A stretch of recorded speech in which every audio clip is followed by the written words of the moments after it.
할렐루야, 예수님의 사랑으로 성도 여러분을 사랑합니다. 여러분, 오늘 5월 10일이 역사적으로 어떤 날인지 아시나요? 오늘은 우리 대한민국의 역사에서 대단히 중요한 일이 있었던 날입니다. 바로 우리나라에서 최초로 자유민주선거를 치른 날이죠. 이른바 50총선거라고 부르기도 합니다. 1945년 8월 15일 일본의 무조건 항복으로 우리나라는 일본의 압제에서 벗어났습니다. 그러나 해방의 기쁨도 잠시 우리의 의지와 노력으로 얻은 해방이 아니었기에 2차 대전의 승전국인 강대국들의 결의에 따라 북이 38선, 북쪽은 소련이, 남쪽은 미군이 군대를 주둔해서 정권을 이양받았습니다. 그리고 북쪽에서는 이미 소련의 사주에 따라 김일성이 공산당 정권을 통해서 모든 권력을 차례차례 이양받기 시작했습니다. 그러나 남쪽은 북쪽과는 달리 혼돈의 극치를 달렸습니다. 북쪽 공산당인 이른바 북노당의 지령을 받아 합법적으로 운영되는 남노당 세력은 끊임없이 사회를 혼란시켰습니다. 조선 정판사 사건을 통해 유조지폐를 만들어 가뜩이나 열악한 경제를 뒤흔들었습니다. 그리고 계속되는 폭력 상태로 분단된 남한 땅을 두 쪽으로 쪼개고 말았습니다.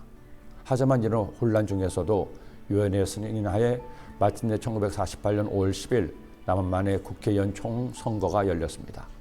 선거를 방해하려는 온갖 공작에도 무려 95.5%의 국민이 선거에 참여했고, 이를 통해 200명의 재원 국회의원이 당선되었습니다. 그리고 대한민국, 아니 우리 민족 최초로 국민의 선택에 의해 선출된 이들이 최초의 헌법을 만들어 1948년 7월 17일 대한민국 헌법이 지정되었고, 그 법에 의거하여 1948년 8월 15일 중앙청에서 대한민국 정부가 수립이 된 것입니다. 만일 1948년 오늘 총선거를 제대로 치르지 못했거나 문제가 생겼다면 오늘과 같은 자유로운 대한민국이 존재할지 의문이 들기도 합니다. 생각해보면 이 모든 일이 애국가의 가사처럼 하나님이 보호하사 우리나라 만세가 아닐까요? 다윗은 사울왕의 뒤를 이어 이스라엘의 왕이 되었습니다. 그런데 다윗은 비참하게 최후를 마친 사울왕과는 다른 중요한 것이 있었습니다. 그는 하나님을 사랑하는 왕이었습니다. 아니, 그는 왕이든 아니든 처음부터 죽을 때까지 하나님을 사랑했습니다. 그러기에 그가 왕이 되고 나서 가장 먼저 한 일 중에 하나는 하나님의 성막을 수도 예루살렘으로 옮기는 일이었습니다.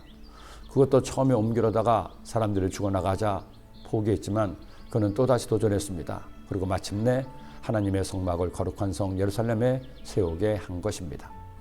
그는 이렇게 하나님께 약속을 했죠. 그가 야훼께 맹세하며 야곱의 전능자에게 서원하기를 내가 내 장막집에 들어가지 아니하며 내 침상에 오르지 아니하고 내 눈으로 잠들게 하지 아니하며 내 눈꺼풀로 졸게 하지 아니하기를 야훼 쳐서 곧 야곱의 전능자의 성막을 발견하기까지 하리라 하였나이다.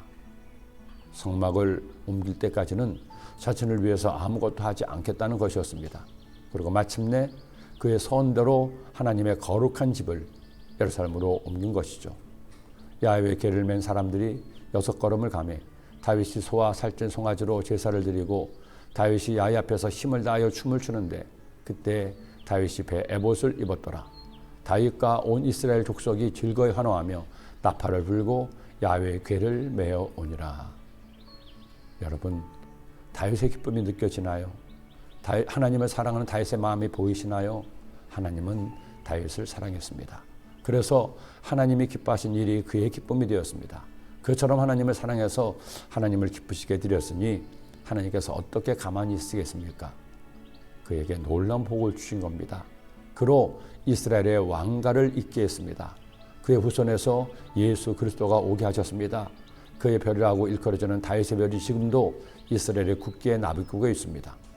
하나님은 다윗처럼 하나님을 사랑하고 하나님의 기쁨이 되는 여러분을 지금 찾고 계십니다. 기도드립니다. 사랑의 주님, 감사합니다. 고맙습니다. 오늘도 저들에게 주의 말씀을 통하여 다윗을 묵상하게 하시니 감사합니다. 다윗이 어릴 때부터 주님 앞에 갈 때까지 평생 주님을 사랑했던 것처럼 주님이 기뻐하신 일을 했던 것처럼 우리도 주님의 기쁨되는 삶을 살게 하여 주옵소서. 예수님의 이름으로 기도드립니다. 아멘.